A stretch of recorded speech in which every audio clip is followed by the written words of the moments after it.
ప్రభునందు ప్రియులారా, మీ అందరికీ ఈస్టర్ శుభాకాంక్షలు తెలియచేస్తూ ఉన్నాను. యేసుక్రీస్తు పునరుద్ధానము ద్వారా కలుగు 7 ప్రయోజనాలు. ప్రియులారా, యేసుక్రీస్తు పునరుద్ధాన ఫలాలు అనేకమైనవి ఉన్నాయి.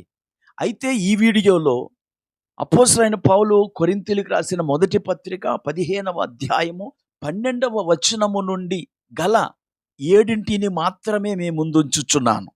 మొదటిగా 14వ వచనము, ఆయన లేపబడకపోతే బోధ వ్యర్థము, క్రీస్తు లేపబడి ఉండని ఎడల మేము చేయు ప్రకటన వ్యర్థమే. ప్రియులారా, భక్తులు దేవుణ్ణి సజీవుడిగా ప్రకటించారు. యేసు ప్రభువారు కూడా తనను తాను సజీవుల దేవుడిగా ప్రకటించుకున్నాడు. మత్తయి సువార్త 22వ అధ్యాయము 32వ వచనం, ఆయన సజీవులకే దేవుడు గాని మృతులకు దేవుడు కాడని వారితో చెప్పాను. గనుక అపోస్తలులు మన ప్రభు అయిన యేసు దేవుడు సజీవుడని ప్రకటించి ఉండగా ఆయన సజీవుడు కాకపోతే ఆ ప్రకటన వ్యర్థము అని ఇక్కడ అపోస్తలుడైన పౌలు తెలియచేస్తున్నాడు. ప్రకటన వ్యర్థము అనే తెలుగు వచనానికి ఇంగ్లీష్లో అవర్ ప్రీచింగ్ వెయిన్ అని మనం చదువుతాం. యేసు పునరుద్ధానుడు అయ్యాడు గనుక ఆయనను గూర్చిన ప్రసంగాలు వ్యర్థం కావు. రెండవదిగా 14వ వచనము మరియు 17వ వచనము, మీ విశ్వాసమును వ్యర్థమే. యేసుక్రీస్తు పునరుద్ధానుడు కాకపోతే మన విశ్వాసము వ్యర్థము. ఇప్పుడైతే ఆయన తిరిగి లేచాడు గనక మన విశ్వాసము వ్యర్థం కాదు. మనము ఆయనను గురించి ఏమని నమ్మామో, పేతురు ఏది నమ్మాడో మనము కూడా అదే నమ్మాము.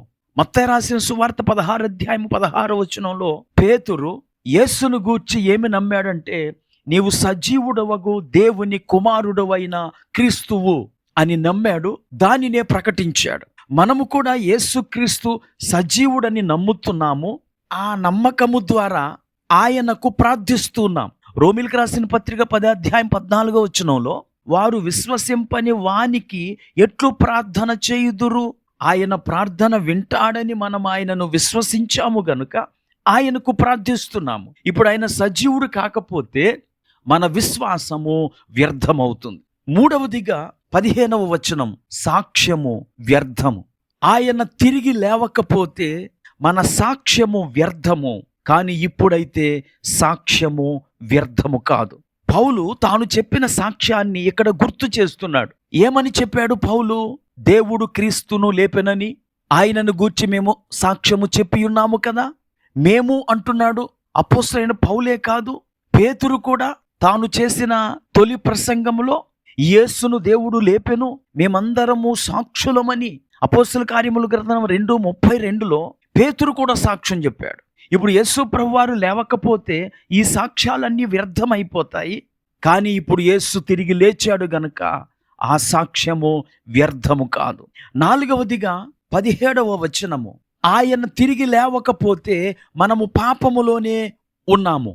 ప్రియులారా, ఈ అధ్యాయపు ప్రారంభంలో అనగా 3వ వచనంలో యేసుక్రీస్తు మన పాపముల నిమిత్తము మృతి పొందెను, సమాధి చేయబడెను అని ఉంటుంది. అంటే క్రీస్తు మన పాపముల కొరకు చనిపోయాడు, సమాధి చేయబడ్డాడు. ఇప్పుడు ఆయన తిరిగి లేచుట ద్వారా మన మీద పాపము ప్రభుత్వము చేయదు. ఈ విషయాన్ని అపోస్తలుడైన పౌలు రోమీయులకు రాసిన పత్రిక 4:25లో చెప్తాడు. ఆయన మన అపరాధముల నిమిత్తం అప్పగింపబడి మనము నీతిమంతులముగా తీర్చబడుటకై లేపబడెను. ఇప్పుడు ఆయన లేపబడ్డాడు గనుక మనము పాపములో ఉండనవసరము లేదు.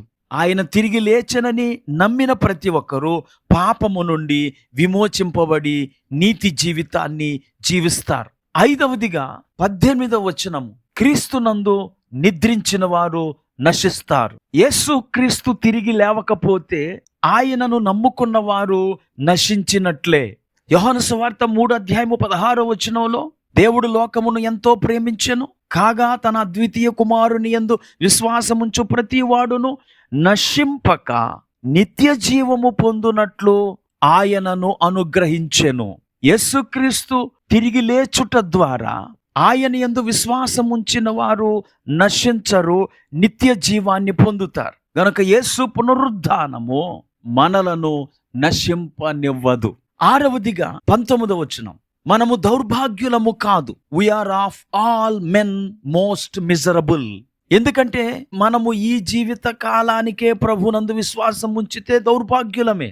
కానీ మన నిరీక్షణ రాబోయే జీవితానికి సంబంధించినది కూడాను. యేసు తిరిగి లేచాడు గనుక మనము కూడా తిరిగి లేస్తాము. యేసు పునరుద్ధానుడయ్యాడు గనుక మనకి కూడా పునరుద్ధానము కలుగుతుంది. గనుక ఆ విధంగా మనము దౌర్భాగ్యులము కాకుండా ఉంటాం.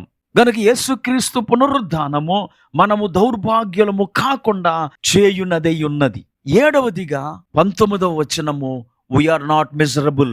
యేసుక్రీస్తు పునరుద్ధానము మనకొక అతిశయ కారణం. వీఆర్ నాట్ మిజరబుల్ అనే ఇంగ్లీష్ పదానికి అర్థం మనము బాధపడనవసరం లేదు, మనము సిగ్గుపడనవసరం లేదు అనే అర్థాన్ని ఇస్తుంది. షూలమ్మితి తన ప్రియుని గురించి ఇలా అంటది, 10,000 మంది పురుషులలో అతన్ని గుర్తింపవచ్చును. ఆ 10,000 మంది ఈ లోకానికి వచ్చిన దేవుళ్ళు, దేవతలు, వారందరూ చనిపోయి సమాధి చేయబడ్డారు. వారందరిలో ప్రత్యేకమైన వాడు మరణమును జయించిన మన ప్రభువైన యేసుక్రీస్తు.